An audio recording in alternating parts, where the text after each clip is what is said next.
ఓం శ్రీ గురుదేవాయ నమః. ఓం సల్లక్షణ సమారంభాం చిదానందేతి మధ్యమాం అస్మదాచార్య పర్యంతం వందే గురు పరంపరాం. ఓం గీతామృత మహోదధయే నమః. ఓం గీతామృతాస్వాద ఆనందాయ నమః.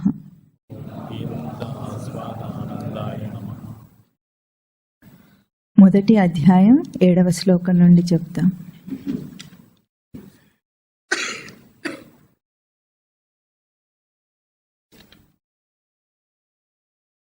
అస్మాకం తు విశిష్టా యే తాన్ నిబోధ ద్విజోత్తమ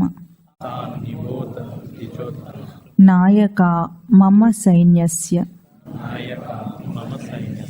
సంజ్ఞార్థం తాన్ బ్రవీమి తే భవాన్ భీష్మశ్చ కర్ణశ్చ కృపశ్చ సమితింజయః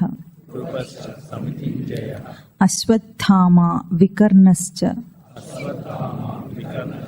సౌమదత్తిర్జయద్రథః అన్యే చ బహవః శూరాః మదర్థే త్యక్తజీవితాః నానా శస్త్రప్రహరణాః సర్వే యుద్ధ విశారదాః. ఈ శ్లోకాలను మననం చేస్తున్నాం భగవద్గీత ప్రథమాధ్యాయంలో. భగవద్గీత ఉద్భవించటానికి కారణమైన భారత కథా సందర్భాన్ని తత్వపరంగా మననం చేస్తూ వస్తున్నాం. తత్వపరంగా అంటే ఏమిటి?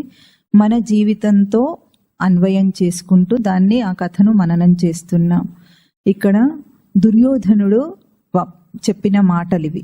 ఈ శ్లోకాలు ఏమిటి? దుర్యోధనుడు ద్రోణాచార్యుల వారి దగ్గరికి వెళ్ళి చెప్తున్న మాటలు. ఏమంటున్నాడు? ఇందాకనేమో పాండవ సైన్యంలో ఉన్న వీరులను పరిచయం చేశారు. ఇప్పుడు కౌరవ సైన్యంలో ఉన్న వాళ్ళు ప్రముఖులైన వాళ్ళెవరో వాళ్ళందరినీ నీకు చెప్తాను అంటున్నాడు ఇక్కడ దుర్యోధనుడు. ఆ కౌరవ సైన్యంలోని ప్రముఖులు ఎవరో అని దాని గురించి మన జీవితంతో పోల్చుకొని మనిషికుండే గుణాలతో పోల్చుకొని చెప్పుకుంటున్నాము. పాండవ సైన్యం అంటే ఏమని చెప్పుకున్నాము? పాండవులు పంచపాండవులు అంటే మనిషికుండే వివేక లక్షణాలు, పంచ వివేక లక్షణాలు పంచ పాండవులు అని చెప్పుకున్నాం. దుర్యోధనుడు అంటే ఎవరు? కామాదుల రాజు, అంటే కోరికలకు మూలమైన వాడెవరో అది దుర్యోధనుడి పాత్ర అని చెప్పుకున్నాం. ఇంకా దుర్యోధనుడి సైన్యంలో ముఖ్యంగా ఎవరుంటారో వాళ్ళ గురించి పోయినసారి చెప్పుకోవటం మొదలు పెట్టాము. అక్కడ ముందేమన్నాడు? భవాన్ భీష్మశ్చ కర్ణశ్చ అన్నాడు. భవాన్ అంటే అక్కడ మీరు అని. అక్కడ ఎవరున్నారు? ద్రోణాచార్యుల వారు ఉన్నారు, భీష్ముడు, కర్ణుడు. ఈ 3 పాత్రలను చెప్పుకునే ప్రయత్నం చేస్తున్నాం పోయిన వారం మనం. ఎట్లా చెప్పుకుంటున్నామంటే మనిషికి ఉండే 3 తీవ్రమైన కోరికలను శాస్త్రం ఏం చెప్పింది? ఈషణత్రయములు అన్నది. చెప్పండి. ఈషణత్రయములు అంటే మనిషికి ఉండే 3 తీవ్రమైన కోరికలు. ఈషణ అంటే తీవ్రమైన కోరిక అని అర్థం. ఈషణత్రయం అంటే 3 తీవ్రమైన కోరికలో ఏమిటో అవి చెప్పారు. ఏమని చెప్పుకున్నాం వాటిని? మొదటిది భోగేషణ. చెప్పండి. భోగేషణ. రెండవది శాస్త్రేషణ. మూడవది దారేషణ. పోయిన వారం మనము భోగేషణ అంటే భోగమునందు తీవ్రమైన కోరిక, ఇచ్ఛ, అది ఎట్లా ఉంటుందో భీష్ముడి పాత్రతో పోల్చి చెప్పుకున్నాం. అంటే మనిషి భోగించాలని ఎంత తీవ్రంగా కోరుకుంటూ ఉంటాడో ఆ తీవ్రమైన కోరిక తనకు దేనివల్ల ఉంది అంటే జీవుడికి అంటే మనిషిగా జన్మనెత్తకుండా జీవుడు ఎవరైతే ఉన్నాడో ఆ జీవుడికి అనాదిగా ఉన్న ఒకే ఒక్క తీవ్రమైన కోరిక ఏమిటంటే ఆత్మభోగం, ఆత్మను భోగించాలనే ఉంది. అంటే స్వరూపాన్ని తెలుసుకోవాలనే కోరికయే ఉంది. కానీ దాన్ని బహిర్ముఖం చేసి ఈ ఇంద్రియాలతో బయట ప్రయోగించి దాన్ని బయట విషయాలన్నిటినీ భోగించాలని అనుకుంటాడు. అందువల్ల అదేమైంది, కామపక్షం అయిందనమాట. అంటే దుర్యోధనుడి పక్షం అయింది గనుక అది అప్పుడు కౌరవ సైన్యంలో ఉన్నాడు భీష్ముడు గనుక దాన్ని పోల్చి చెప్పుకున్నాం మనం. అయితే అక్కడ విశిష్టత ఏమిటి, కౌరవ సైన్యంలో పోరాడుతూ కూడా భీష్ముడు ఎట్లా ఉన్నాడు, పాండవ పక్షపాతి, కృష్ణ భక్తుడు. ఈ రెండు ఉన్నాయి క్వాలిఫికేషన్స్. అయినప్పటికీ కూడా వాటిని తెంచుకోలేక లౌకికమైన లౌకికమైన నీతిని చెప్పుకుంటూ దుర్యోధనుడి పక్షమే యుద్ధం చేశాడు. ఏమన్నాడు, దుర్యోధనుడు ఉప్పు తింటున్నాను అన్న ఒక కారణం చెప్పుకొని దుర్యోధనుడి పక్షం యుద్ధం చేశాడు. పాండవ పక్షపాతి అయినాడు, పాండవులనే ఎదిరించి యుద్ధం చేశాడు. కృష్ణ భక్తుడైనాడు, కృష్ణునే ఎదిరించి యుద్ధం చేశాడు. మనందరం కూడా అట్లాగే ఏం చేస్తున్నాం, ఆత్మపరమైన కోరిక ఉంది, ఆత్మపరమైన కోరికయే ఉంది ప్రతి జీవుడికి. అంటే తనను భోగించాలి, ఆత్మను భోగించాలి అని. అయినా సరే ఏం చేస్తున్నాడు, అదొక్కటి వదిలేసి మొత్తం అంతా ఈ ఇంద్రియాలన్నిటితో కూడా అసనమ్మే, వసనమ్మే, జాయామే, బంధువర్గోమే అనుకుంటూ అన్ని బయటివే కావాలి కావాలి కావాలి అని వాటి వెంట పడుతూ వచ్చాడని మనం పోయినసారి చెప్పుకున్నాం. ఇప్పుడు ఈ భీష్ముడు ఇంత కౌరవ పక్షంలో ఉండి కూడా భీష్ముడి యొక్క గొప్పతనం ఎక్కడుంటుంది అంటే మానసికంగా తను పాండవ పక్షమే ఉన్నాడు. అయితే ఈ మానసికంగా పాండవ పక్షం ఉన్నాడు కాబట్టే చివర్లో ఎప్పుడైతే దుర్యోధనుడు చనిపోయాడో, దుర్యోధనుడు చనిపోయిన తర్వాత అప్పుడు భీష్ముడిని ఈ కామ ప్రవృత్తి అనే ఒక ప్రభావం వదిలేసింది. అప్పుడు కృష్ణుణ్ణి స్మరించాడు. అంపశయ్య మీద ఉండి దుర్యోధనుడు చనిపోయిన తర్వాత కృష్ణుణ్ణి స్మరించినప్పుడు గొప్పగా నీతి చెప్పగలిగాడు, విష్ణు సహస్రనామం చెప్పగలిగాడు అని మనం చెప్పుకున్నాం. అట్లాగే కూడా ఈ జీవితంలో కేవలము కామాదుల పక్షం ఉన్నందువల్ల, అంటే కోరికల పక్షం ఉండి లౌకిక జీవితమే సత్యం అనుకుంటున్నాం కనుకనే మనం పతనమైనాం. లేకపోతే మనుష్య జన్మ తెరవబడిన ముక్తి ద్వారం చాలా గొప్ప విశేషం. ఆత్మభోగం కోసం ఈ దేహేంద్రియాలన్నిటినీ వాడుకోవాలి మనం. అంటే ఆత్మను తెలుసుకోవటం కోసం వాడుకోవలసిన దేహము చాలా పవిత్రమైంది. ఈ భోగేషణ అంటే ఏదైతే భోగించాలనే తీవ్రమైన కోరిక ఉందో అది ఆత్మభోగంగా మారినప్పుడు ఏమవుతుంది, పరమాత్మను స్మరిస్తాడు ఆ జీవుడే.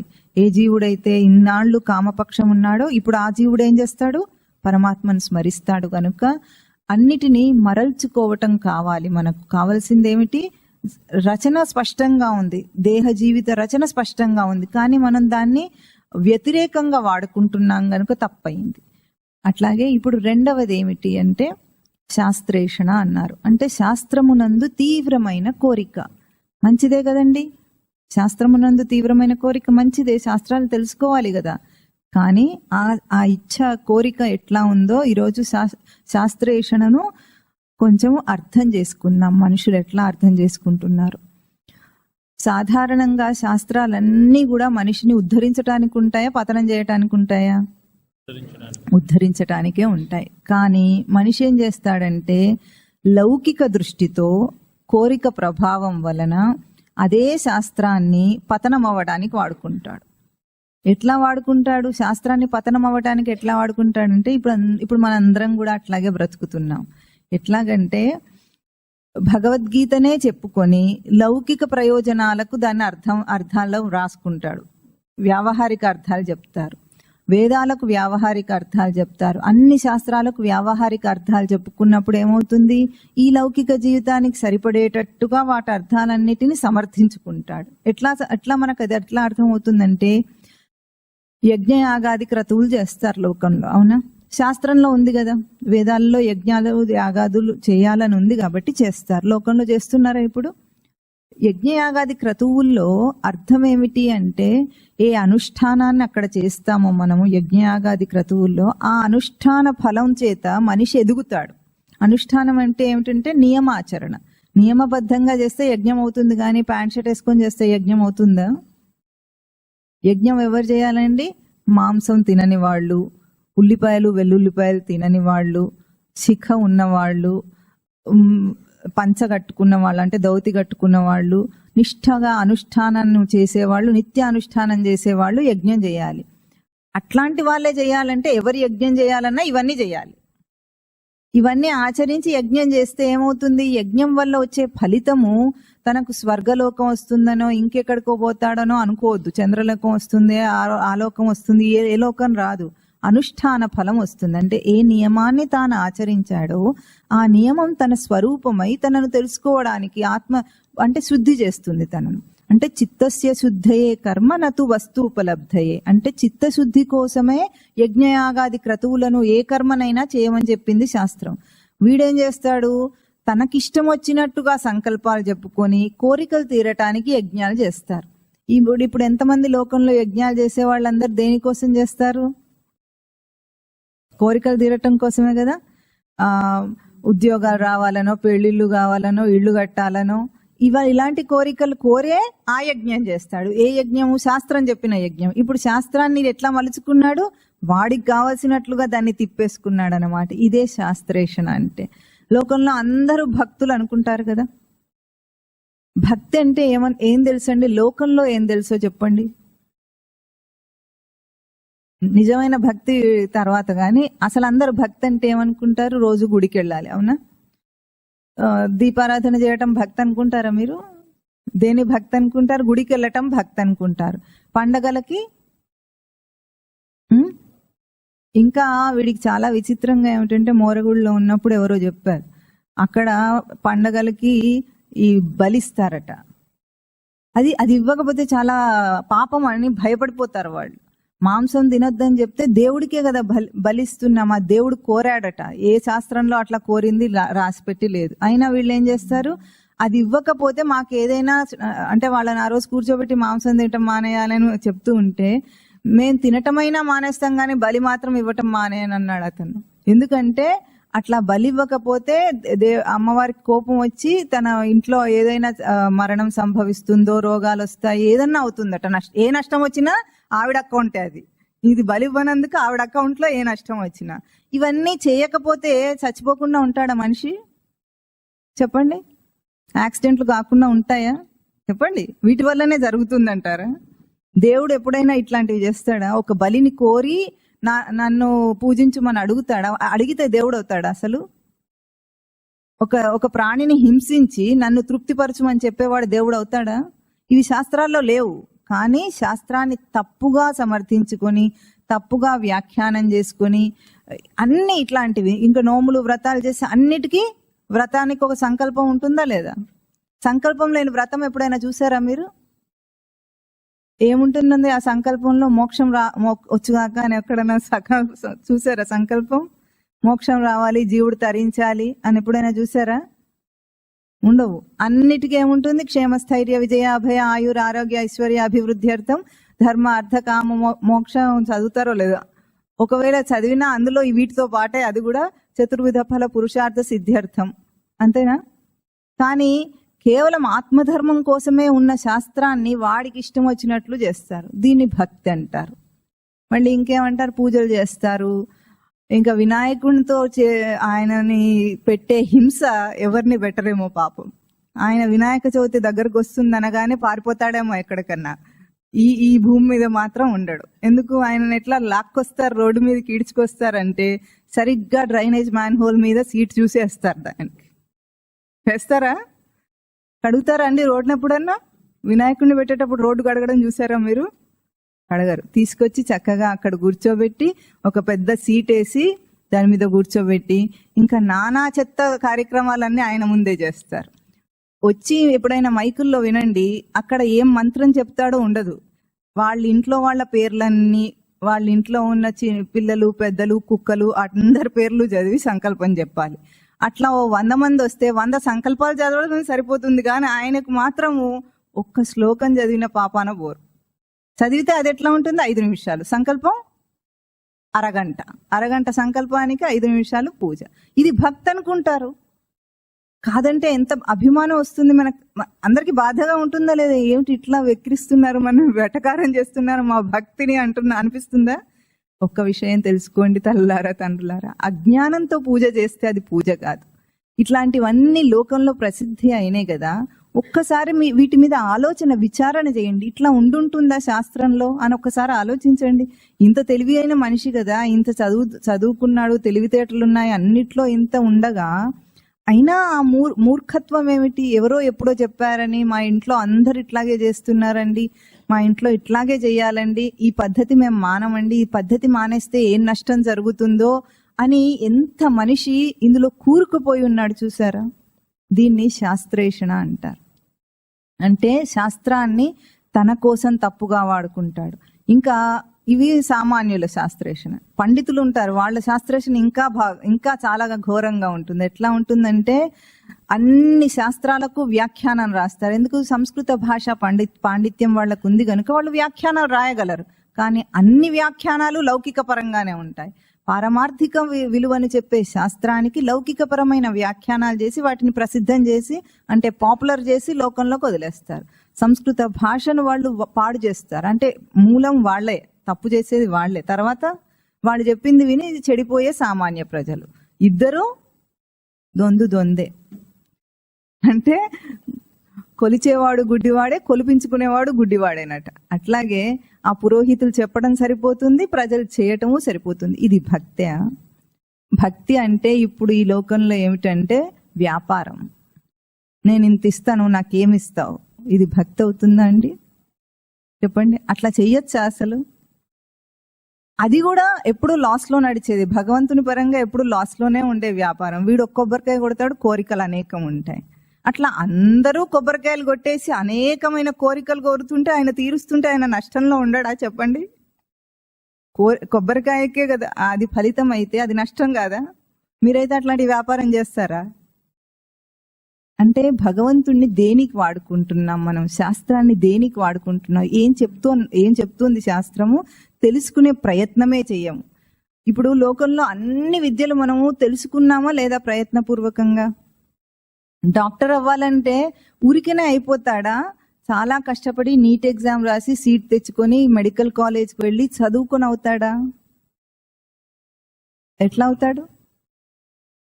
చాలా చాలా కష్టపడతాడా, పడడా?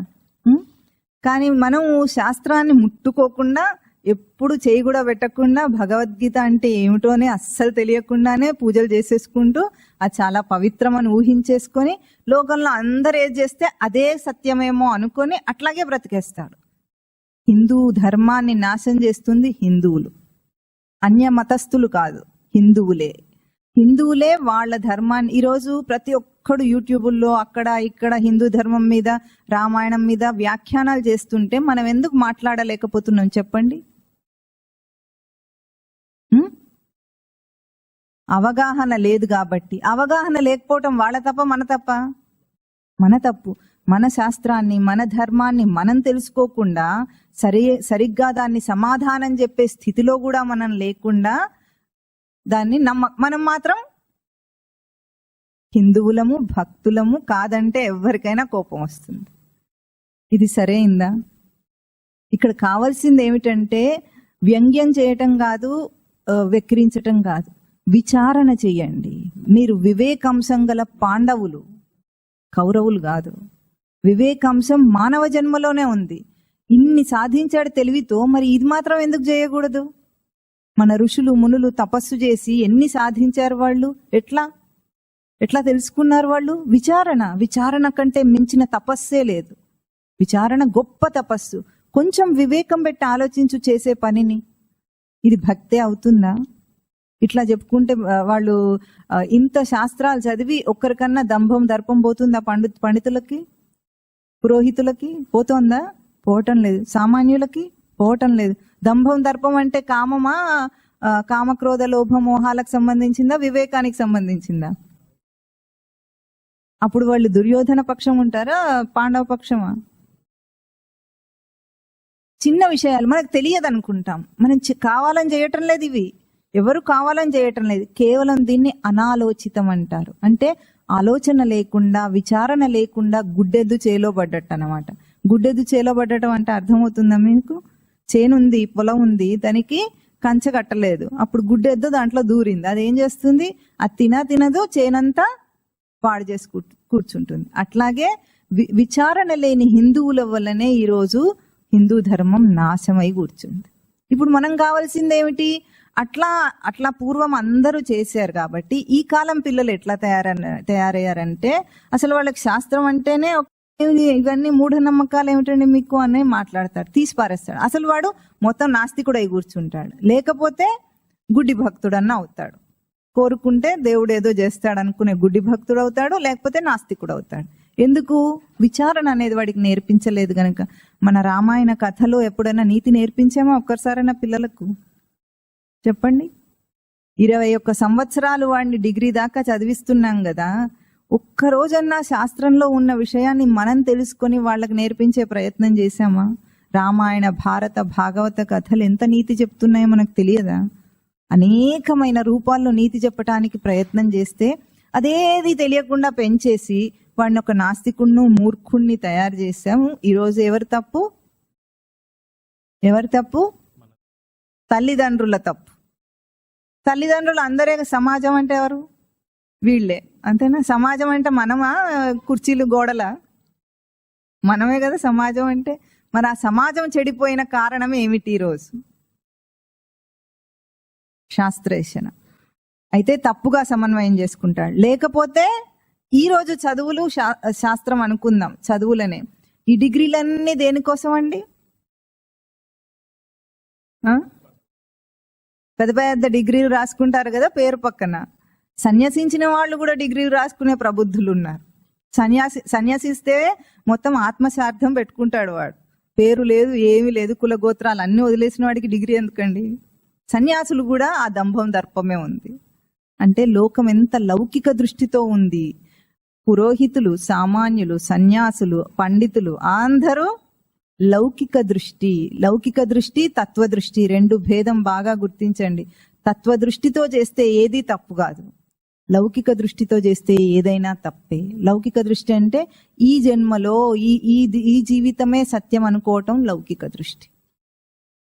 అట్లా చేసినప్పుడు అందరూ తప్పు చేస్తూనే ఉన్నారు, ఒక్కరని కాదు. ఒక్కొక్కరు పూజలు చేస్తే అది ఎందుకోసం ఉంటుంది? ఏదో పెళ్లి రిసెప్షన్ చేసినట్టు చేసుకుంటుంటాడు.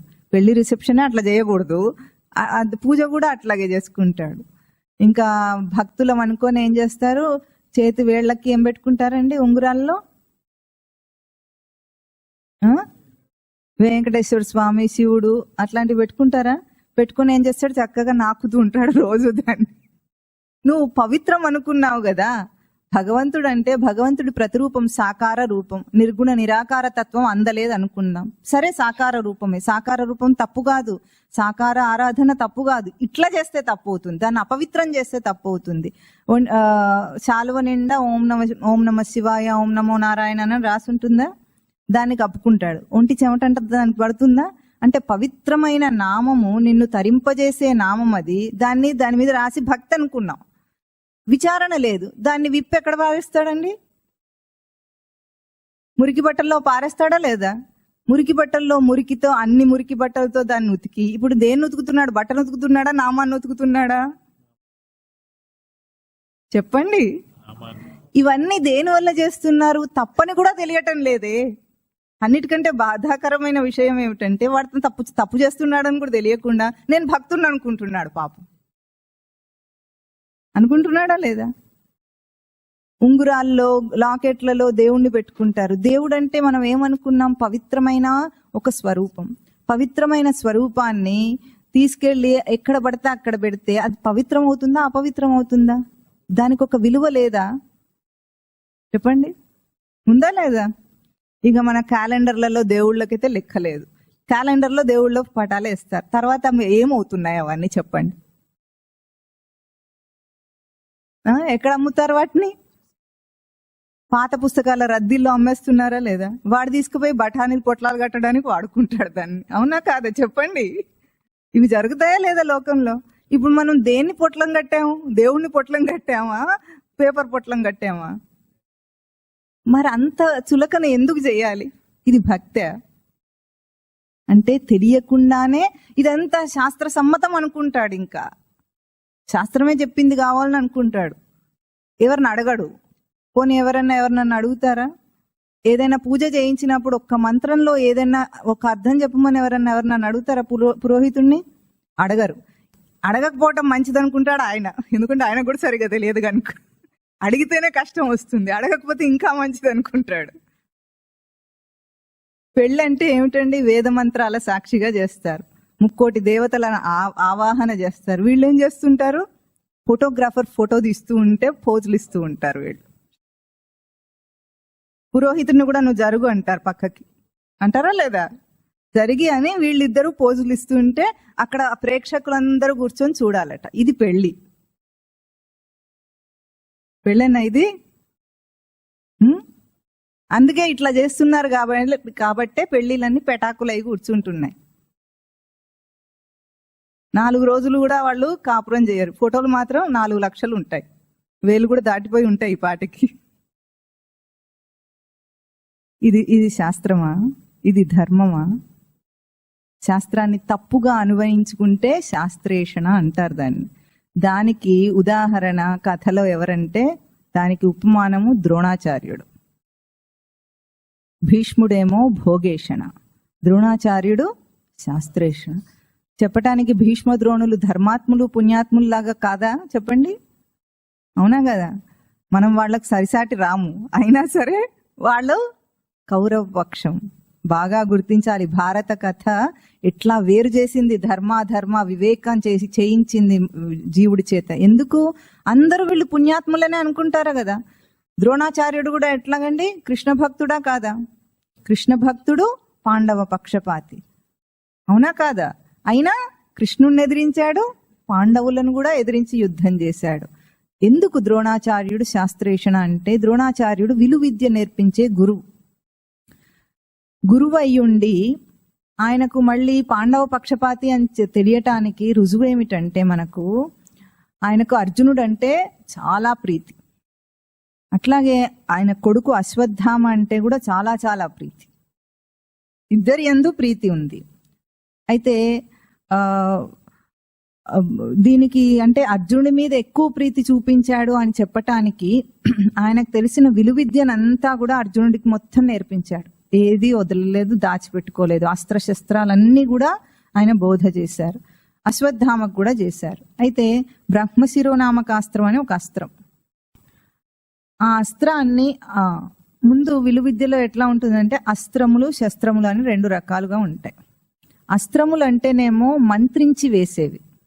మంత్రం చదివి వాటిని ప్రయోగం చేస్తే అవి ఒక రూపం వస్తుంది వాటికి. ఆ రూపం వచ్చి సినిమాల్లో చూసారు కదా, జుయ్ అనేది నెమ్మదిగా పెడుతూ ఉంటే అది చూసిన తర్వాత వీళ్ళు చూసి అప్పుడు మళ్ళీ ఇంకోటి వేస్తే అది కూడా గాల్లో అట్లా తేలుతూ జుయ్ అని వస్తుంది. 2 అట్లా ఏమిటి తారాజువ్వలు వెలిగినట్టు వెలిగి డుస్సుమని పడిపోతాయి. అవునా?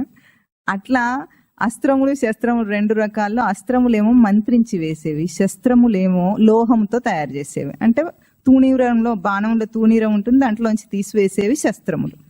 ఈ అస్త్రముల్లో ఒకటి బ్రహ్మశిరోనామక అస్త్రం అని ఒక అస్త్రం ఉంది. ఆ అస్త్రము చాలా పవర్ఫుల్, మన భాషలో చెప్పాలంటే అంటే ప్రభావవంతమైనది. దాన్ని సామాన్యులు ఎవ్వరూ ప్రయోగించినా సరే దాని తేజస్సును భరించలేరు. దాన్ని ఉపసంహరించుకోవాలంటే కూడా మనిషికి తేజస్సును ఉండాలి. అంటే ఎవరికి పడితే వాళ్ళకి ఇచ్చేది కాదు అస్త్రం. అటువంటి అస్త్రాన్ని అర్జునుడికి ఇచ్చాడు, అశ్వత్థామకు కూడా ఇచ్చాడు. కానీ అశ్వత్థామకు ఒక హెచ్చరిక చెప్తాడు. ఏమని చెప్తాడంటే నువ్వు ఎప్పుడు దీన్ని ప్రయోగించొద్దని చెప్తాడు. ఎందుకంటే నిగ్రహం లేని వాడికి అది ప్రయోగిస్తే దాన్ని మళ్ళీ వెనక్కి తీసుకునే శక్తి ఉండదు. వెనక్కి తీసుకునే శక్తి లేకపోతే అది లోకానికే అది ప్రళయాన్ని నాశ కారణం అవుతుంది. అంటే లోకానికి నాశం కారణం అవుతుంది కనుక ఆ శక్తి లేనివాడు ప్రయోగించద్దు అన్నాడు. కానీ మోహం చేత ఆ అర్హత లేకపోయినా సరే ఏం చేశాడు? అశ్వత్థామకు అది ఉపదేశం చేశాడు.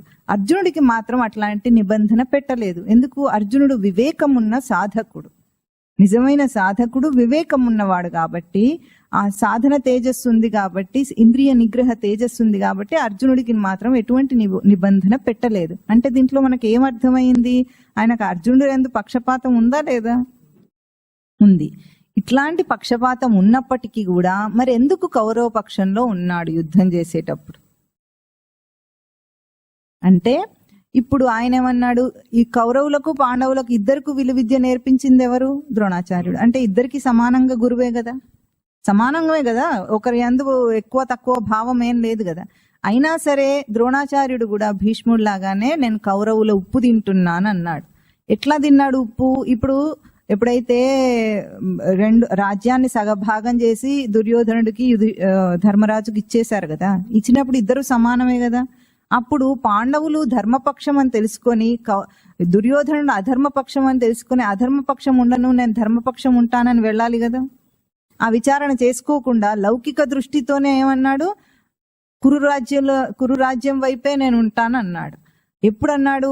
పోనీ తనంతట తానే అట్లాంటి నిర్ణయం తీసుకున్నా భీష్ముడి లాగానే ద్రోణాచార్యుడికి కూడా శ్రీకృష్ణ పరమాత్మ నువ్వు కౌరవ పక్షం ఉండొద్దు, పాండవ పక్షం వచ్చేయమని చెప్పాడు. మరి సాక్షాత్ పరమాత్మ అని తెలుసా తెలియదా వాళ్లకు? తెలుసు. తెలిసి కూడా పరమాత్మ మాటకే కూడా లౌకికమైన ధర్మాన్ని అడ్డు నిలిపాడు.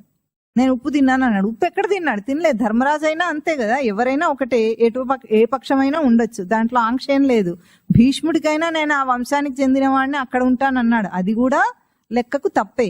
అయినా సరే ద్రోణాచార్యుడు కూడా లౌకిక దృష్టితో శాస్త్రాన్ని సమన్వయం చేసుకున్నాడు. ఆయనకున్న విద్య, ఆయన క్షత్రియుడు కాదు, యుద్ధం చేయకూడదు, అయినా ఆ నిబంధనను వదిలేసి నేను దుర్యోధనుడి పక్షం ఉంటానన్నాడు. ఎందుకు వీళ్ళను మనము అక్కడ పాయింట్అవుట్ చేస్తున్నామంటే, భీష్ముడు, ద్రోణుడు, కర్ణుడు లేకపోతే దుర్యోధనుడు యుద్ధం చేయడు, వాడికి బలం లేదు, సత్తా లేదు. కనుక ఈ ముగ్గురి వల్లనే అక్కడ యుద్ధం జరుగుతోంది. ఈ ముగ్గురు ఎటువంటి వాళ్ళు? పాండవులందే ప్రీతి ఉండి కూడా, భక్తి ఉండి కూడా కృష్ణుడి యందు ఎదిరించి యుద్ధం చేస్తున్నారు. అంటే మన స్థితి ఎట్లా ఉందో అర్థం చేసుకోండి. మనందరం కూడా భక్తులమే అనుకుంటాం, కాదంటే ఎవరు ఒప్పుకుంటారా? మంచి వాళ్ళమనే అనుకుంటాం, మంచి గుణాలు ఉన్నాయని ఎవరికి వాళ్ళు అదే అనుకుంటారు. అయినా సరే మనం లౌకిక పక్షం ఉన్నాము, పరమార్థం వైపు లేము అన్న సత్యం మనకు అర్థం కాదు.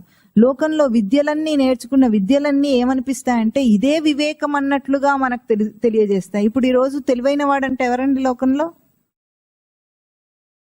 బాగా డిగ్రీలుండి చదువుకుంటే తెలివైన వాడు అంటాం. ఊర్లో వాళ్ళని ఏమంటాం మనం? అన్పడ్ గవార్ అంటాం. అంటే చదువు లేనివాడు, చదువు సంధ్య లేనివాడు అంటాం. నిజానికి చెప్పాలంటే వాళ్ళకున్న కామన్ సెన్స్ కూడా ఇప్పుడు చదువుకున్న పిల్లలకు ఉండదు.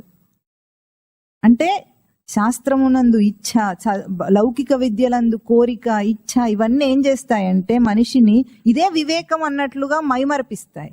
అసలు చేయవలసిన మానవ జన్మ కర్తవ్యాన్ని వదిలేసి దాని డబ్బు సంపాదన యందు నియమిస్తున్నాయా లేదా అన్ని చదువులు? దేనికోసం? కూటి కోసం కోటి విద్యలనైనా కూటి కోసమే సమన్వయం చేసుకుంటాడు కానీ మరి అసలైన శాస్త్రాన్ని తెలుసుకుని పరమార్థాన్ని తెలుసుకునే ప్రయత్నం మాత్రం చేయడు. దీనికి ఎంత త్యాగం చేసేస్తాం మనం అండి. ఇప్పుడు 1 గంట సేపు ప్రవచనం చెప్పారనుకోండి, వెళ్ళాలంటే అసలు తీరికుండట్లేదు నాకు, ప్రతిసారి వెళదామని అనుకుంటున్నాను. ఇప్పుడు చూడండి, వాళ్ళ సగం మంది సంక్రాంతి సంబరాల్లో ఇంకా మునిగిపోతూనే ఉన్నారు. ఎన్ని మేకలు, ఎన్ని కోళ్లు కోసి చంపి ఎంత రక్తపాతం చేసి వస్తున్నారో ఏమో. చేశారా లేదా? ఆంధ్ర వైపు ఊర్లలో ఇదే కదా పని, తాగడం, తినటం. ఇది పండగ, భోగేషణ. ఇప్పుడు ప్రవచనం వినాలంటే ఎప్పుడు అనుకుంటూనే ఉంటా, అసలు తీరిక దొరకట్లేదు. పోనీ ఇక్కడికి రావడానికి వీల్లేదు, యూట్యూబ్లో ఉంది కదా విందామని అనుకుంటా. వారానికి 1 గంట దొరకట్లేదు మనకు. మిగతా అన్ని పనులకు ఎన్ని గంటలు ఉన్నాయి మనకు? రోజులోని 23 గంటలు, 24 గంటలు, 23 ఎందుకు? 24 గంటలు దేనికండి? భోగేషణకే కదా. దాని తర్వాత వస్తుంది ఇంకోటి దారేషణ, అది కూడా చూద్దాం. దానికి ఇంకా దాని లీలలు ఎంతగా ఉంటాయో. అట్లా తెలుసుకోవడానికి జీవితం అంతా టైం సరిపోలేదట. చెవులు వినటం ఆగిపోయిన తర్వాత, చెవుడు వచ్చిన తర్వాత అప్పుడు వస్తాడు విందామని. వేదాంత శ్రవణం చేయడానికి ఎవరు వస్తుంటారండి సాధారణంగా? మీరంటే ఎంప్లాయీస్ కాబట్టి రిటైర్ కాని వాళ్ళందరూ ఉన్నారు, కానీ మామూలుగా పెట్టామనుకోండి సభ, 35 మంది ముసలాళ్లే ఉంటారు అందరూ. ఎందుకు? ఇంకేం చేయలేక, లోకంలో ఎట్లాగో చేయడానికి ఏం మిగలక అప్పుడు వస్తారు తీరిగ్గా. ఇది మనిషి శాస్త్రేషణ. అంటే లౌకికంగా అన్నిటినీ సమన్వయం చేసుకుంటాడు. నీకు ఏది కావాలన్నా సరే లౌకికంగా దాన్ని అర్థం చెప్పొచ్చు. ఈ భగవద్గీత శ్లోకాలకు కూడా ఈ కాలంలో మోటివేషనల్ స్పీకర్స్ వాళ్ళందరూ ఏం చెప్తారు, భగవద్గీత ఏం చెప్పింది, కర్తవ్యాన్ని బోధించిందట. ఎవరికి? అర్జునుడికి. నిజమే. ఏ కర్తవ్యాన్ని బోధించిందండి? అర్జునుడు క్షత్రియుడు కాబట్టి యుద్ధం చేయమన్నది. ఇప్పుడు వీళ్ళు ఎట్లా చెప్తారంటే, బోధ చేసే వాళ్ళందరూ నువ్వు డాక్టర్ అయితే నువ్వు డాక్టర్ వృత్తికే న్యాయం చెయ్యి అంటున్నారు. డాక్టర్ వృత్తి ఏమైనా ఈ జన్మతో సత్యమా? అది నీ జన్మకు సత్యమా? అదేమైనా జీవుడి సత్యమా? కర్తవ్యమా? చేయవలసిందా? పొట్ట కూటి కోసం డాక్టర్ అయ్యాడా? ప్రాణులను ఉద్ధరించడానికి అయ్యాడా? ఆ డాక్టర్లు చేసే అన్ని మోసాలు ఎవరైనా ఈ కాలంలో చేస్తారా? మోస్ట్ కరప్టెడ్ వృత్తులు ఏమిటంటే విద్య, వైద్యం. అన్నిటికంటే పవిత్రంగా ఉండవలసినవి విద్య, వైద్యం. ఈ రెండు మోస్ట్ కరప్టెడ్ బిజినెస్లు. ఇప్పుడు నువ్వు లాయర్ అయితే లాయర్ వృత్తికి ధర్మం చేయి. అర్జునుడికి అదే బోధించాట. ఇప్పుడు ఈయన లాయర్ వృత్తికి ధర్మం చేయాలి. కోర్టుకెళ్ళి నానా అబద్ధాలన్నీ ఆడి నువ్వు ఎవరి పక్షం వాదించమంటే ఆ పక్షం వాదిస్తాడు. ఆయనకి కేసుతో ఏ సంబంధం లేదు. నువ్వు ఎవరు డబ్బిస్తే వాళ్ళతో సంబంధం. దాన్ని అటు తిప్పమంటే అటు తిప్పుతాడు, ఇటు తిప్పమంటే ఇటు తిప్పుతాడు. అంటే ఈ లౌకిక విద్యతో నేర్చుకున్నది ఏమిటి? ఇది కర్తవ్యమా? ఇదేనా భగవంతుడు అర్జునుడికి బోధించింది? భగవద్గీతలో ఇట్లా చెప్పేవాళ్ళు కూడా లోకంలో తయారయ్యారు. ఇంకా మొన్న మొవకెళ్తుంటే ఒక పోస్టర్ ఆంధ్రాలో చంద్రబాబు నాయుడు గారేమో కూర్చొని ఉన్నారు, పక్కన పవనం కళ్యాణం గారేమో నిలబడి ఉన్నారు. అక్కడ పైన ఏం రాసుకున్నారు? సంభవామి యుగే యుగే అట. సంభవామి యుగే యుగే అంటే భగవద్గీతలోంచి ఓ ముక్కనట్లా తీసుకున్నారు వాళ్ళు. పరిత్రాణాయ సాధూనాం వినాశాయ చ దుష్కృతాం ధర్మ సంస్థాపనార్థాయ సంభవామి యుగే యుగే యుగే. వీళ్ళు ధర్మ సంస్థాపన చేయడం కోసం వచ్చిన కృష్ణ పరమాత్మలని అది తీసుకుని అక్కడ పెట్టుకున్నారనమాట. అంటే శాస్త్రాన్ని ఎక్కడ కావాలంటే అక్కడ, ఎట్లా కావాలంటే, ఇదివరకు కూడా చెప్పుకున్నాము. ఎల్ఐసి వాడేమంటాడు,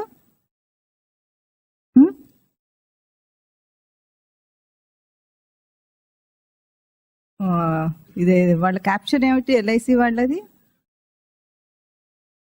యోగక్షేమం వహామ్యహం. నీ యోగక్షేమాలు నేను వహిస్తాను అన్నాడు పరమాత్మ. ఇప్పుడు ఎల్ఐసి వాడు తీసుకొని దాన్ని ఏమంటున్నాడు, నీ యోగక్షేమాలు నేను చూస్తానంటున్నాడు. అంటే భగవద్గీత మనకి ఎంత తెలుసండి? ఎల్ఐసి వాడు ఎంత వాడుకుంటే అంత. యోగక్షేమం వహామ్యహం అంటే ఏమిటంటే యోగక్షేమముల బాధ్యత నేను వహిస్తాను అన్నాడు. దాని ముందు 3 పాదాల్లో కండిషన్స్ చెప్పాడు స్వామి. అనన్యాస్ చింతయంతో మాం ఏ జనా పర్యుపాసతే తేషాం నిత్యాభియుక్తానాం యోగక్షేమం వహామ్యహం. ఎవరైతే అన్య చింతన లేకుండా నన్నే అనన్యంగా సేవిస్తారో, అనన్యాహ చింతయంతః మాం ఏ జనాః పర్యుపాసతే తేషాం నిత్య అభియుక్తానాం, నిత్యము నాయందే మనస్సు గలవాడై ఉంటాడో వాడి యోగక్షేమాలు నేను వహిస్తానన్నాడు. ఎల్ఐసి వాడికి కాదు, మనందరివి కాదు. నిత్యము మనమేమో సంసారాన్ని ధ్యానిస్తాము, స్వామి మాత్రం మన యోగక్షేముల బాధ్యత అంతా స్వామిదే. లోకంలో సాధన చేయమంటే ఏమంటారంటే దైవానుగ్రహం ఉండాలండి దేనికైనా. ఆ దేవుడు బుద్ధి పుట్టించినప్పుడు తప్పకుండా చేస్తానంటాడు. అంటారా? విన్నారా ఇట్లాంటి మాటలు? సరే, అట్లాగే నువ్వే ఉద్యోగం చేయకు, దైవానుగ్రహం ఉంటే అన్ని వస్తాయి కదా. మరి పొటకుటికి నీకు ఎందుకు ఇన్ని విద్యలు, ఇంత ప్రయత్నం ఎందుకు? దైవానుగ్రహం ఉంటే వస్తుందా రాదా? దైవానుగ్రహం ఉంటే తిండి పెడతాడా పెట్టడా? దైవానుగ్రహం ఉంటే ఇల్లు కొనిస్తాడా లేదా? దీనికి మాత్రం మనం ప్రయత్నం చేయకుండా ఎట్లా సాధిస్తాం అంటాడు. సాధన చేయమంటే మాత్రం ఆ సమయం వస్తే, ఆ కాలం వస్తే ఆ బుద్ధి పుడుతుందండి ఎవరికైనా అంటాడు. దీనికి మాత్రం బుద్ధి పుట్టక్కర్లేదు, అందరికీ బుద్ధి ఉంది. అంటే శాస్త్రాన్ని ఎంత కావాలంటే అంత, ఎట్లా కావాలంటే అట్లా తిప్పుకునే కుటిల బుద్ధి. ఎందుకు? వీడికి వెనకాలన్నది కోరిక. దీన్ని శాస్త్రేషణనేమో సత్వగుణం అంటారు. అంటే భక్తున్ననే అనుకుంటాడు, భగవంతుని ఎదిరించే ఉంటాడు. భగవంతుడు ఎప్పుడైనా స్వార్థంతో సేవ చేయమంటాడా, నిస్వార్థంగా చేయమంటాడా? అందరు సేవ చేస్తే ఎట్లా ఉంటుందండి? మంచి జరుగుతుంది, పుణ్యం వస్తుంది అనుకుంటారు. వ్రతం చేస్తే పుణ్యం వస్తుంది అనుకుంటారు. పుణ్యం వస్తే ఏమవుతుంది? మీరు ఏమనుకుంటారు? పుణ్యం వస్తే ఏమవుతుంది అనుకుంటారు? ఒక మంచి పని చేస్తే పుణ్యం వస్తుందండి, ఏదో దానం చేస్తే పుణ్యం వస్తుందని. ఆ దానాలు కూడా ఎట్లా చేస్తారో తెలుసా? స్త్రీల వ్రత కథల్లో ఒక రవిక బట్టు ఉంటుంది, దాని జన్మలో ఎవరు గుట్టించుకోరు, అది ఇల్లు తిరుగుతూనే ఉంటుంది. ఇది దానం, ఆ వ్రతానికి ఉద్యాపన దానం, అంతేనా? అది కుట్టించుకునేలాగా ఉంటుందా? అట్లా పక్కకు బారేస్తుంది ఉంటుందా? పక్కన బారేస్తుంది. మనకు పనికిరాంది ఏదైనా ఉంటే దానం చేస్తాం అన్నమాట. దానం చేస్తే మనం తినేదానికంటే మంచిది దానం చేయాలి ఎప్పుడు, అటువంటిది చేయాలి. ఇప్పుడు పుణ్యం వస్తుంది అనుకున్నారు, పుణ్యం వస్తే ఏమవుతుంది అనుకుంటారు చెప్పండి?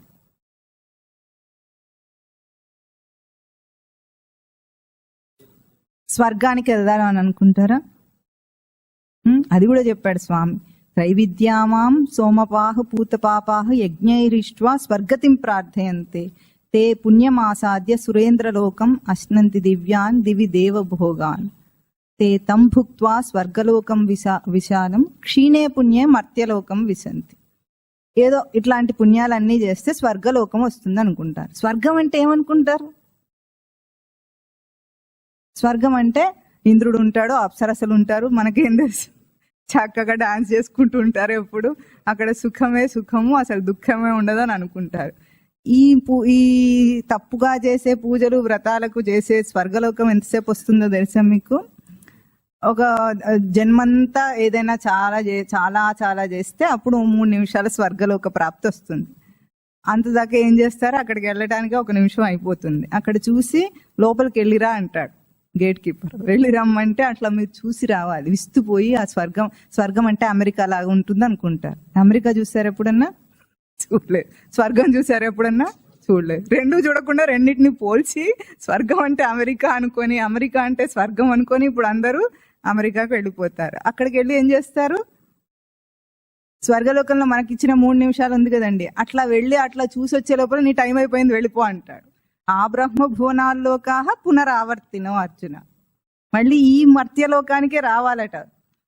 ఎక్కడికి వెళ్ళినా సరే 14 లోకాల్లో నువ్వు ఎక్కడికి వెళ్ళినా సరే మళ్ళీ మనుష్య జన్మను ఎత్తాల్సిందే, మళ్ళీ సాధన చేయాల్సిందే, పరమాత్మను పొందాల్సిందే. పుణ్యం వచ్చి ఏమవుతుంది అనుకుంటాం? అది కూడా ఆలోచించాం మనం. కష్టం ఏమిటంటే పాపం వీళ్ళందరూ తెలిసి చేస్తున్నారంటే తెలియదు. తెలియని అమాయకత్వము విజ్ఞానం అవుతుందా? జ్ఞానం అవుతుందా? అమాయకుడు పాపం డాక్టర్ అవ్వాలనుకుంటున్నాడు, చేసేద్దామా? అవ్వాలనుకుంటున్నాడు కదండి, పాపం తీవ్రంగా కోరిక ఉంది. అయితే ఏమైంది? సీట్ ఇచ్చేస్తే అయిపోయింది. అట్లాగే ఇస్తారు కదా రిజర్వేషన్లో. మరి ఇప్పుడు రిజర్వేషన్ డాక్టర్లు, రిజర్వేషన్లోనే అందరు ఇంజనీర్లు కాబట్టి బిల్డింగ్లు అట్లా కుప్పగూలిపోతుంటాయి, డ్యాములు కూలిపోతుంటాయి. ఎందుకు? కాపీ కొట్టి పాస్ అవ్వచ్చు, రిజర్వేషన్లో సీట్ రావచ్చు, కానీ పని చేయగలడా వాడు? తెలివి వస్తుందా వాడికి? రాదు. అట్లాగే ఈ పూజలు వ్రతాలు నోముల వల్ల జ్ఞానం రాదండి. జ్ఞానం లేకపోతే ఏది చేసినా వృధానే. ఎందుకు ఇది చెప్తున్నామంటే, ఇంత మంచి వాళ్ళనుకునే ద్రోణాచార్యుడు, భీష్ముడే ధర్మాధర్మ వివేకాన్ని సరిగ్గా చేసుకోలేకపోయారు. మరి కృష్ణ పరమాత్మ పిలిచి రమ్మంటుంటే పాండవ పక్షం వెళ్ళకూడదు?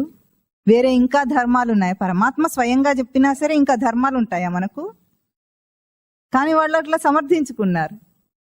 నేను పాండవ పక్షం రాలేనన్నాడు. కనుకనే యుద్ధంలో అందరూ చచ్చిపోవాల్సి వచ్చింది. అంటే మన మోక్ష సాధన యుద్ధంలో మనకున్న కుటిల బుద్ధులన్నీ చచ్చిపోవాలి చివరికి. మిగిలేది 5 పాండవులు, ద్రౌపది, కృష్ణుడు, అంతే. మిగిలింది ఎవరు లేరు. అందరు పోయారు. పోయారా లేదా యుద్ధంలో? ఎందుకు పోయారు? వివేక లక్షణం ఒక్కటే మిగులుతుంది, పరమాత్మ ఉంటాడు. చివరి దాకా ఉండేది మనకు అదొక్కటే కాబట్టి జన్మాంతంలో కూడా మనం పొందగలిగేది అదే. ఇక తర్వాత వస్తున్నారు దారేషణ. దారేషణ అంటే దార అంటే భార్య. ఈ దారేషణ అంటే భార్యాపుత్రాదులు సంసారమునందు గల తీవ్రమైన కోరికను దారేషణ అంటున్నారు. మనము భోగాలనైనా సరే, శాస్త్రాన్నైనా సరే ఎవరి కోసం అండి ఇదంతా? భార్యా పిల్లల కోసం, వాళ్ళ సుఖాల కోసమే కదా. భోగాలు అనుభవించాలంటే భార్య కావాలి, పిల్లలు ఉండాలి, ఒక కుటుంబం ఉండాలి, అప్పుడే కదా భోగాలు అనుభవిస్తాడు. ఒకడే ఉంటే ఏమనుభవిస్తాడు? అనుభవించాడు. కాబట్టి భోగేషణ శాస్త్రేషణ రెండింటికి కూడా కావాల్సింది ఏమిటి? దారేషణ. తీవ్రమైన కోరిక ఉండాలి భార్యా పిల్లల యందు. భార్యా పిల్లల యందు కోరికుంటే కూడా ఇంత తిడుతూ ఉంటారు, ఇది ఏమిటో తప్పంటారా, ఏమంటారు ఇంతకు ఎవరిట్లా చెప్పలేదు అని అనుకుంటే ఒక్కసారి ఆలోచించండి. భార్యా పిల్లలు సత్యమైతే, నీకే గనక సత్యమైతే, ఇంతవరకు ఎన్ని జన్మల్లో ఎంతమంది భార్యలు, ఎంతమంది పిల్లలు, ఎంతమంది తల్లిదండ్రులు అయినారు చెప్పండి? అయినారా లేదా? స్వామివారు ఒక మంచి ఉపమానం చెప్తారు, చెప్పమంటారా? పోయిన జన్మలో మీ మనవడట మా మొవ్వలో ఉన్నాడు. తాతయ్య తాతయ్య అని ఒకటే కలవరిస్తున్నాడు మీ పటం పెట్టుకొని. ఇప్పుడేమో మీరు మళ్ళీ జన్మెత్తి ఇట్లా అయ్యారు. వస్తారా ఇప్పుడు ఆ మనవడి దగ్గరికి? మీ మనవడే, నిజంగానే పోయిన జన్మలో మీ మనవడే. చాలా ప్రీతి ఉండేది మీకు వాడంటే. ఇప్పుడు ఉన్నాడు వాడు. ఉంటాడా లేదా? తాతయ్య చచ్చిపోయిన తర్వాత మనవడు ఉంటాడు, తాతయ్య మళ్ళీ జన్మెత్తుతాడా లేదా?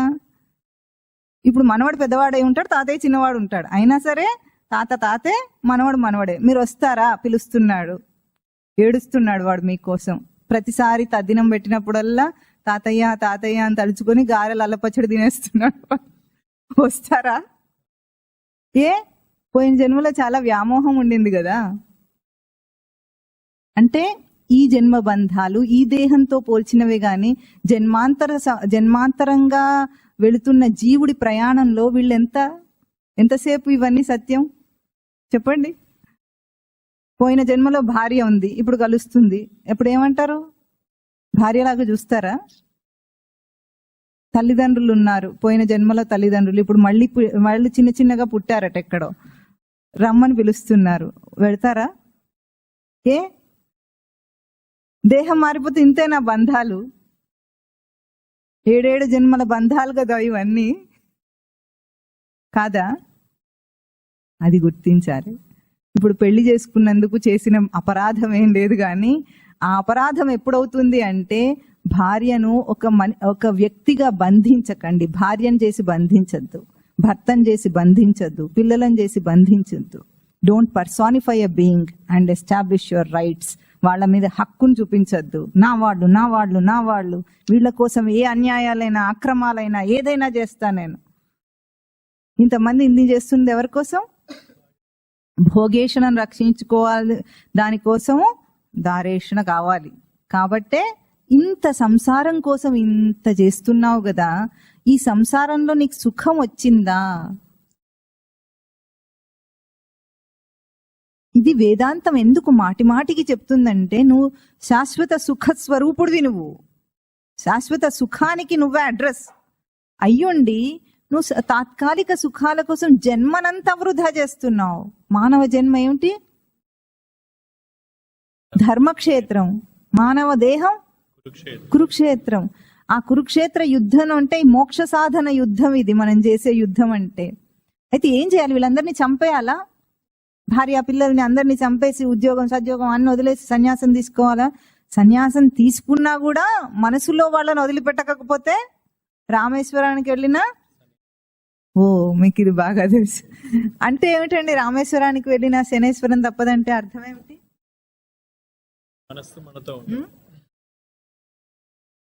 చెప్పండి. కాదు. ఇంట్లో ఉన్నప్పుడు ఏముంటుంది మన చింతన? రామేశ్వరం వెళ్ళానని ఉంటుంది. అక్కడికి వెళ్ళినప్పుడు మన చింతన ఏముంటుంది? ఇల్లు ఏమైందో, భార్య పిల్లలు ఎట్లా ఉన్నారు, ఇన్ కేసు వాడు రాకపోతే, మనతో రాకపోతే వాళ్ళు ఎట్లున్నారో, వీళ్ళు ఎట్లున్నారో, అక్కడ ఏమన్నా నేను ఉద్యోగం చేయకపోతే కొంపలు అంటుకుపోతున్నాయో, ఇంతే ఉంటుంది. కానీ శివుడిని రామేశ్వరంలో శివుడిని చూస్తుంటాడా? రామలింగేశ్వరుడు కనిపిస్తాడా? ఇల్లు కనిపిస్తూ ఉంటుందా? అంటే ఏ మనస్సుతో, కోరికలతో నిండిన మనస్సుతో, వ్యామోహంతో నిండిన మనస్సుతో అక్కడికి వెళ్తామో అది శని. శని అంటే ఇంకేదో కాదు. ఈ శనిని అక్కడికి తీసుకెళ్ళినా అదే ఉంటుంది. ఎక్కడికి వెళ్ళినా, హిమాలయాలకు వెళ్ళినా మనసులో ఏది ఉందో అదే నీ లోకం కదా. మనసులో దేన్ని తలుచుకుంటే అదే ఉంటుంది. హిమాలయాల్లో మనుషులు ఉండరు, కానీ నీ మనసులో అందరూ స్థిర నివాసం చేసుకొని ఉంటారు. అదే ఇక్కడ ఈ లోకంలోనే ఇక్కడే బ్రతుకుతూ స్వామివారు ఒక మాట అంటారు, దిల్సుఖ్నగర్ సెంటర్లో చేయి తపస్సు, హిమాలయాల్లో కాదని. అంటే నీ విషయ వ్యవహారాలున్న నీ జీవితంలోనే తపస్సు చేయొచ్చు. ఎట్లా చేయొచ్చు? నీ తోటి మనుషులైన భార్య పిల్లలను, వాళ్ళు ఎట్లా అంటే వ్యావహారికంగా మనకంటే వేరైన వాళ్ళు, ఒక్కొక్కరు వేరే వేరే సంబంధం ఉన్నవాళ్ళు, కానీ పారమార్థికంగా మనతో సరి సమానమైన వాళ్ళు కదా. పారమార్థికంగా మనందరం ఎవరము? గట్టిగా సచ్చిదానంద స్మృతి స్వరూపం. నేను సచ్చిదానంద స్మృతి అయితే ఎదురుగా ఉన్న వాళ్ళు ఎవరు ఏమవుతారు? అంటే పారమార్థికంగా అందరం సమానమే కదా. అందరం సమానము పారమార్థిక దృష్టితో. మనం దాన్ని వ్యావహారిక దృష్టి చేసేటప్పటికి ఏమైంది? నేను భర్త, నువ్వు భార్య, నువ్వు పిల్లలు, నువ్వు తల్లి, నువ్వు తండ్రి, నువ్వు అది, నేను ఇది అన్న అయిపోయి మోసం అవుతోంది కదా. నేను గొప్ప, నువ్వు తక్కువ, హక్కులు ఇవైపోయినాయి. ఇంకా పిల్లల పట్ల చేసే హింసాకాండ అంతా ఇంత కాదు. వాళ్ళని చేసే గారాబంలో వాళ్ళని బాగు చేస్తున్నారా చెడగొడుతున్నారా దాన్ని చెప్పడానికి ఏ లీలలు సరిపోవు అసలు. దీనికి భారతంలోనే ఒక కథ చెప్తారు. కురుక్షేత్ర యుద్ధం అయిపోయిన తర్వాత అర్జునుడికి ఒక కల వస్తుందట ఒక రోజు పడుకున్నప్పుడు. ఏమిటంటే ఒక ఆవుకి దూడ పుట్టింది. దూడ పుడితే ఏ పశువైనా ఏం చేస్తుంది? దాన్ని పుట్టిన తర్వాత నాకుతుంది. నాలుగుతో నాకి దాన్ని శుభ్రం చేస్తుంది. మనలాగా మంత్రసాని ఉండదు కదా పురుడు పోయటానికి కడగటానికి. అప్పుడు ఏం చేస్తుంది? ఆ దూడను నాకుతూ ఉంటుంది. నాలుగుతో నాకి నాకి నాకి ఆ దూడ ఆవు ఏం చేస్తుందట అంటే ఇది నాకటం వల్ల దాని చర్మమే ఊడిపోతోందట. ఆ దూడది ఊడిపోయి దాని రక్తం వస్తోందట. ఇదేమో నాకుతూనే ఉంది నాకుతూనే ఉంది నాకుతూనే ఉంది. ఇదేమిటి విడ్డూరం అని తర్వాత అర్జునుడు మెలకు వచ్చిన తర్వాత దీని మీద విచారణ చేసి కృష్ణ పరమాత్మను అడుగుతాడట. ఏమిటి స్వామి మాధవ, నాకు అసలు ఈ కళ ఏమిటి, దీని అర్థం ఏమిటి, ఇట్లా విపరీతం ఏమిటి, తల్లే బిడ్డకు అంత నష్టం చేసేటట్టు ఎక్కడైనా ఉంటుందా అని అంటే కలియుగం రాబోయేది కలియుగం. కలియుగంలో పిల్లలే పెద్దలను అట్లా నాకి నాకి గారాబం చేసి చెడగొట్టి వాళ్లకు హింస పెడుతున్నారు, హింసిస్తున్నారు. గారాబం పేరుతో వాళ్లకు కనీసమైన బాధ్యతను నేర్పించరు, జీవితం అంటే ఏమిటో నేర్పించరు, ఎట్లా బ్రతకాలో నేర్పించరు. వాళ్ళు ఏం చేస్తుంటారు? డబ్బులు సంపాదించాలి ముందు బాగా. ఎందుకు? ఒక్కటే పిల్లవాడిని కంటాము వాడిని పెంచటం కోసం. వాడికి లక్షలు పోసి ఇంటర్నేషనల్ స్కూల్లో మనం చేర్చాలి. ఇంటర్నేషనల్ స్కూల్లో చేర్చినందువల్ల మన ఘనకార్యం ఏమిటంటే మాతృభాషలో పదాలు రావు వాడికి. పోనీ ఇంగ్లీష్ చాలా బాగా వచ్చా వీడికంటే అది కూడా రాదు. ఎంతొచ్చంటే అంకుల్, ఆంటీ, మమ్మీ, డాడీ ఇలాంటి ఇంగ్లీష్ వచ్చు వాడికి. గడగడ ఇంగ్లీష్ మాట్లాడమంటే అంకుల్ అంకుల్ అంటూ వస్తాడట. వాట్ డూ యూ వాంట్ అని అడిగామనుకోండి, అంకుల్ బాల్ పడింది అంటాడు తెలుగులో. మళ్ళీ దాన్ని ఇంగ్లీష్లో చెప్పడవాడు. అప్పుడు తెలుగు పదం రాదు, ఇంగ్లీషు రాదు, మన సంస్కారము రాదు. వెస్టర్న్ కల్చర్లో వాడు అసలు ఏమిటో వాడికి తెలియదు. భారతీయుడని పేరుకే ఇండియన్ అని రాసుకుంటాడు, కానీ రిలీజన్ అదే నేషనాలిటీ ఏమిటంటే ఇండియన్ అని రాసుకుంటాడు, కానీ భారతీయత్వం అంటే ఏమిటో తెలియదు, మన సంస్కారం తెలియదు, ఏం తెలియదు. మనం ఏం చేసాము?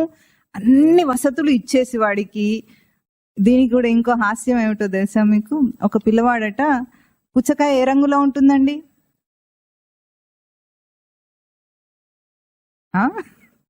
మీకు కూడా తెలియదా? పుచ్చకాయ ఏ రంగులో ఉంటుంది? ఆకుపచ్చ రంగులో ఉంటుంది. ఒక పిల్లవాడికి అది తెలియదట పాపం. ఎందుకంటే వాళ్ళ అమ్మ ఎప్పుడు పెట్టినా తరిగి పెట్టేది. తరిగి పెడితే పుచ్చకాయ ఏ రంగులో ఉంటుంది?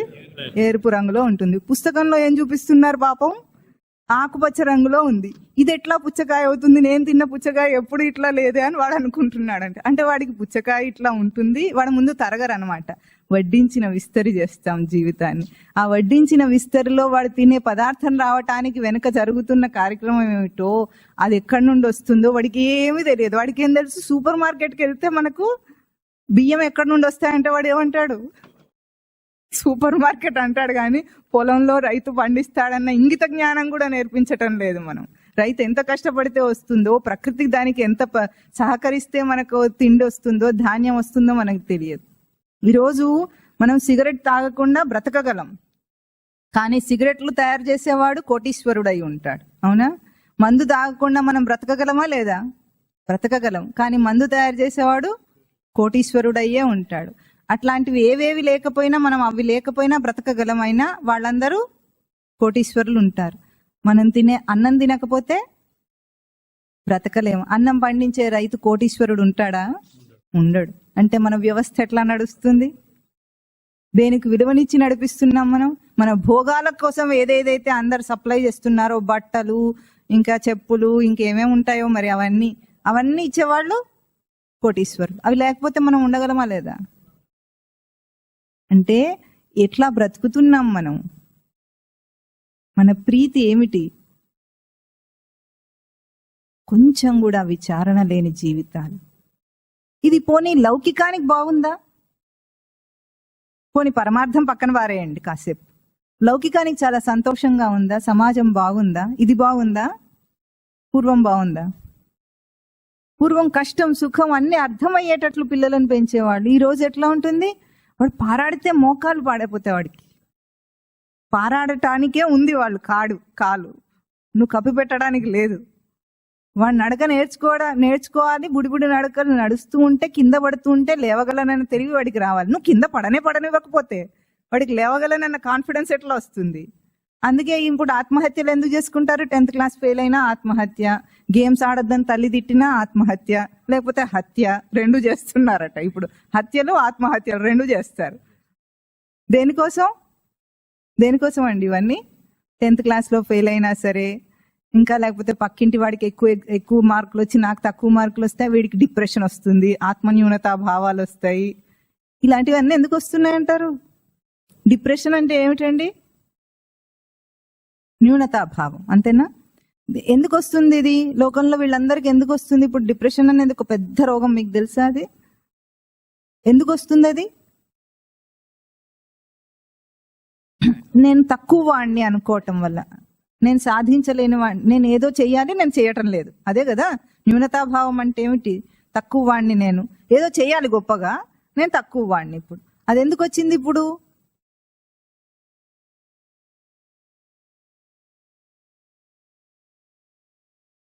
ఇది పొడవుదా పొట్టిదా? ఇది పొడవా పొట్టా?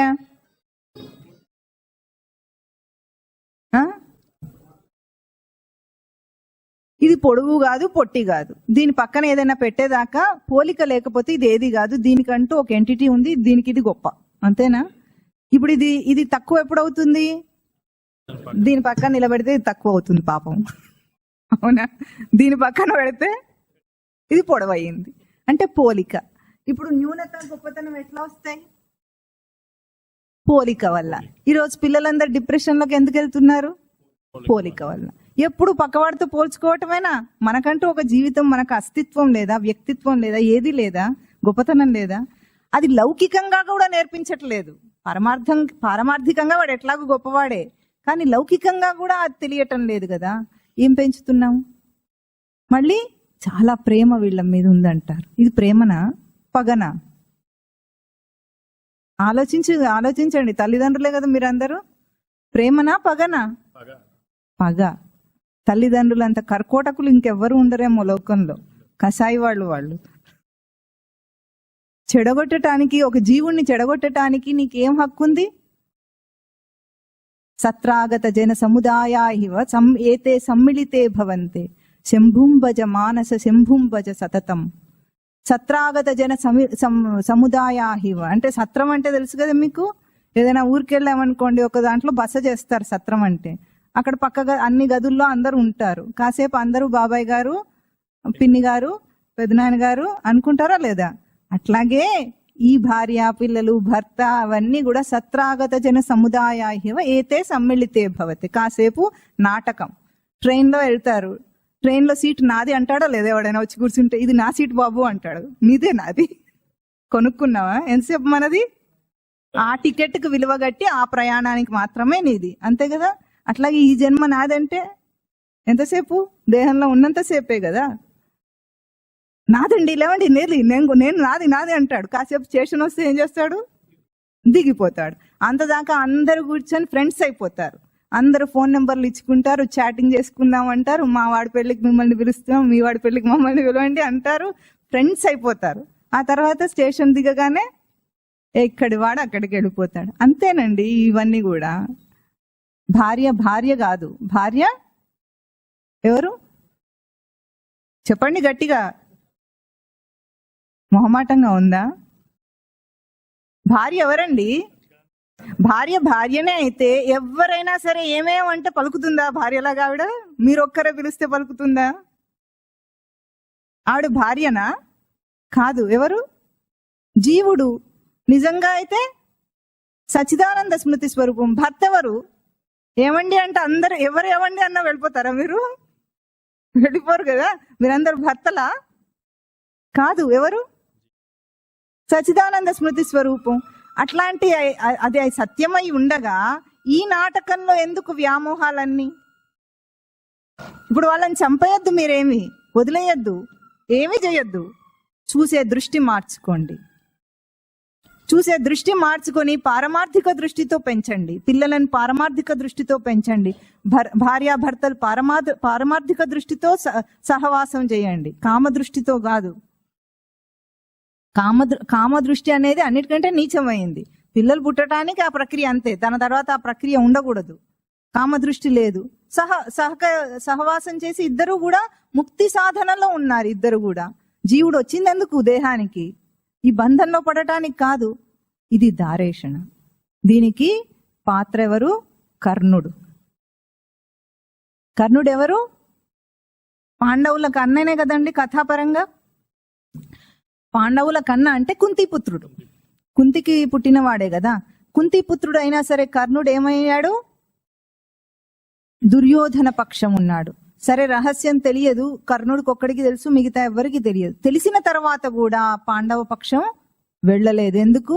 దుర్యోధనుడి వల్ల నాకు క్షత్రియుడిగా వ్యక్తిత్వం వచ్చింది కనుక నేను దుర్యోధనుడికే కట్టుబడి ఉంటాను, నా సర్వస్వం దుర్యోధనుడికే అర్పిస్తాను అంటాడు. అట్లాగే దారేషణ కూడా అట్లాగే ఉంటుంది.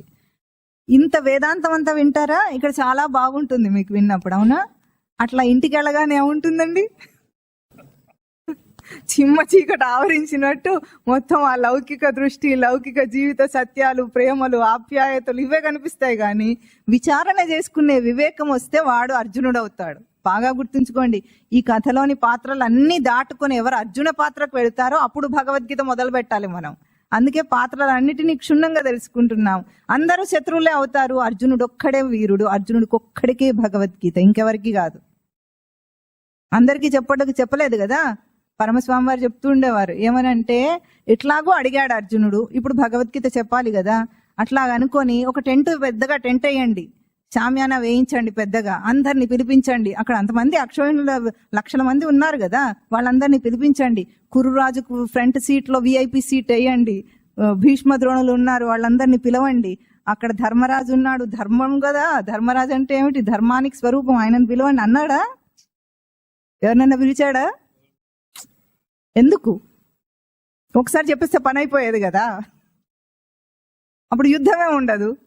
ఎందుకు చెప్పలేదు? అడిగిన ఒక్క అర్జునుడికి, అర్హత ఉన్న ఒక్క అర్జునుడికే చెప్పాడు. ఇప్పుడు మనలోనే ఈ పాత్రలన్నీ ఎక్కడున్నాయి? భారతంలో ఉన్నాయా, మనలో ఉన్నాయా? వివేకాంశములు ఎవరు? మనం అనాలి కదా. వివేకాంశాలు ఎవరికి ఉన్నాయండి? మానవ జన్మనెత్తిన మనకు ఉన్నాయా లేవా? ఉన్నాయి. దుర్యోధన పాత్ర ఎవరిది? కామ క్రోధ లోభ మోహ మద మత్సరములు ఎవరికి ఉన్నాయి? మనకే ఉన్నాయి. భీష్ముడు ఎవరు? ద్రోణాచార్యుడు ఎవరు? కర్ణుడు ఎవరు? ఇంక తర్వాత వస్తాడు శకుని, అసలు పాత్రధారి. శకుని, జయద్రథుడు, ఇంకా అశ్వత్థామ, వీళ్ళందరూ వస్తారు. వాళ్ళ కథలు కూడా చాలా బాగుంటాయి. ఇవన్నీ మనలోనే ఉన్నాయి. అర్జునుడు ఎవరిలో ఉన్నాడు? కృష్ణ పరమాత్మ ఎవరిలో ఉన్నాడు? ఇప్పుడు సంవాదం ఎవరికి జరగాలి? అంతవరకు మనము 2వ అధ్యాయం మొదలు పెట్టాం. ఇదంతా అయ్యేదాకా విచారణ అయ్యి మనిషిలో పరివర్తన రావాలి. భగవద్గీత చదివితే ఏం కావాలండి? పరివర్తన రావాలి. పరివర్తన వస్తే ఎట్లా ఉంటుంది? మార్పు కనిపించాలి. ఇప్పుడు ఒక్క ఉదాహరణ చెప్పి ఈరోజు ఆపేద్దాం. మీకు అందరు ఏమంటారంటే, మనసు బాగుంటే చాలండి, బయటికి ఇవన్నీ ఎట్లా ఆచారాలు ఉంటే ఏమిటి అంటారా? మీరందరు కూడా అంటారా? మనసు బాగుంటే చాలండి, ఆచారాలు ఇవన్నీ ఏమొద్దు, సాధకుల్లాగా మార్పులు ఇవన్నీ ఏమొద్దు, మనం ఎట్లా ఉంటే ఏమిటి, మనసులో ఉండాలి భక్తి అన్ని, అంతేనా అని అందరు అంటారు. వీడు కూడా ఏమంటాడంటే, మనసులో మామిడి పండు తినాలనే కోరిక కలిగింది. ఎక్కడ తింటారు? మనసులో తింటారా, బయట తింటారా? ఎందుకండి? మనసులో ఉంటే చాలు కదండి. తినండి, మనసులో మామిడి తోటేసుకోండి, ఎన్ని కావాలంటే అన్ని, ఎట్లాంటివి కావాలంటే అట్లాంటివి అన్ని కొనుక్కోండి, తినండి. బయట ఎందుకండి ఇంత కష్టపడటం, కొనుక్కోవటం, సంపాదించడం, అవి కావాలి ఇవి కావాలని వెళ్ళటం? అంటే మనస్సులో కోరిక వస్తే బయట తీర్చుకుంటాం. మనస్సు ద్వారా బయట చేస్తున్నాం. మనస్సు పవిత్రం అయ్యింది అని తెలియాలంటే ఎక్కడ కనిపించాలి అది? ఇప్పుడు మన ఆచారంలో కనిపించాలి, మన నడవడికలో కనిపించాలి, మన సంస్కారంలో కనిపించాలి. అప్పుడు నీ మనస్సు శుద్ధమైనట్టు. లేదండి నా మనస్సు చాలా శుద్ధంగా ఉంది, నేను మాత్రం చిరిగిన జీన్స్ ప్యాంట్ వేసుకుంటాను, కోకోకోలా తాగుతుంటాను, మాంసం తింటూ ఉంటాను, ఇంకా కోకోకోలా ఎందుకు ఇంకేదైనా కూడా తాగుతూ ఉంటాను, అట్లాగా ఉన్నా కూడా నా మనసు శుద్ధం అండి అంటే ఒప్పుకుంటారా? అంటే భగవద్గీత చదవాలంటే అర్హత కావాలి, పరివర్తన రావాలి. మార్చు, అన్ని మార్చు. ఎట్లా చెడిపోయావో అట్లాగే వెనక్కి. తప్ప అండి చేసేది మనం ఏమైనా? పోనీ మనం చేసేది తప్ప, లోకం తీరు తప్ప? చెప్పండి. అట్లాగే మీలాగానే భీష్మద్రోణులు కూడా ఎప్పుడు దుర్యోధనుని తిట్టటమే. సంధ్యావందనమైనా మానేస్తారు కానీ దుర్యోధనుని మాత్రం తిడుతూనే ఉంటారట పొద్దున్న లేవగానే. మనం కూడా లోకాన్ని తిట్టుకుంటూనే ఉంటాం. ఈ లోకం అట్లా, ఈ ప్రభుత్వం ఇట్లా, ఈ పిల్లలు ఇట్లా, వాళ్ళట్లా, వీళ్ళు ఇట్లా అని. అయినా మనం ఎవరి పక్షం ఉంటాం? ఇప్పుడు మనం స్పష్టంగా ఆ క్యారెక్టర్స్ మన లోపల కనిపిస్తున్నాయా? అందుకే మనము ధర్మాధర్మ వివేకం చేసుకొని మనను శుద్ధి చేస్తోంది. ఈ మొదటి అధ్యాయం అంతా ఏం చేస్తుంది? శుద్ధి చేసుకుంటుంది. విచారణ చెయ్యండి. విచారణ చేస్తే అర్థమవుతుంది. ఈ ముగ్గురిని కూడా, భీష్మ, ద్రోణ, కర్ణుని ముగ్గురిని చంపడానికి భేదోపాయం చేయాల్సి వచ్చింది కృష్ణ పరమాత్మకి. నేరుగా చంపలేదు ఎవరిని. కథ మీకు అందరికీ తెలిసే ఉంటుంది. ఆ కథను అంటే ఆ వధ ఎట్లా జరిగిందో, సాధకుడు ఎట్లా వీటిని అతిక్రమించాలో మనం అది మననం చేసి మొత్తం అన్నిటినీ కూడా రాబోయే శ్లోకాల్లో తెలుసుకుందాం. ఓం తత్ సత్.